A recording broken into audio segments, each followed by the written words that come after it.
Declassified video released by the Pentagon shows Tuesday's mid-air incident between a U.S. spy drone and a Russian fighter jet in international airspace over the Black Sea. The Russian aircraft can be seen approaching the American Reaper drone, which operators say they then had to crash into the waters of the Black Sea.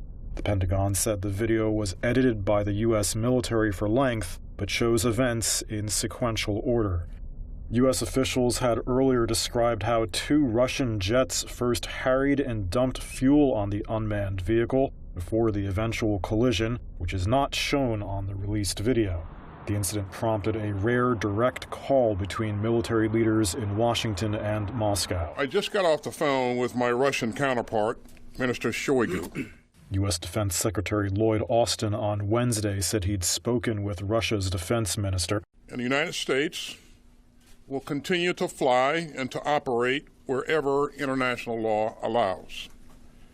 And it is incumbent upon Russia to operate its military aircraft in a safe and professional manner. U.S. General Mark Milley, the chairman of the Joint Chiefs of Staff, said it was not yet clear whether the collision was intentional or accidental. Was it intentional or not? Don't know yet. We know that the intercept was intentional. We know that the aggressive behavior was intentional. We also know it was very unprofessional and very unsafe. The actual contact of the fixed-wing Russian fighter with our UAV, the physical contact of those two, not sure yet. That remains to be seen. Russia's defense ministry claimed the American drone was heading toward Russian-held territory.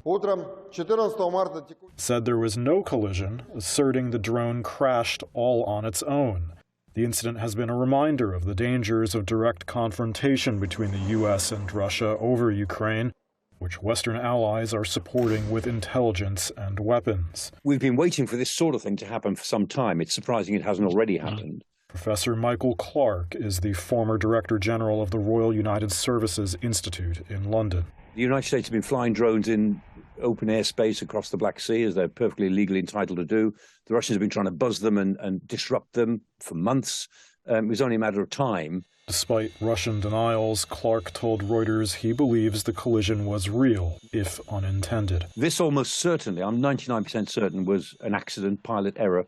I mean, the Su-27 pilot who can deliberately and safely fly his plane into the propeller of a Reaper drone hasn't yet been born.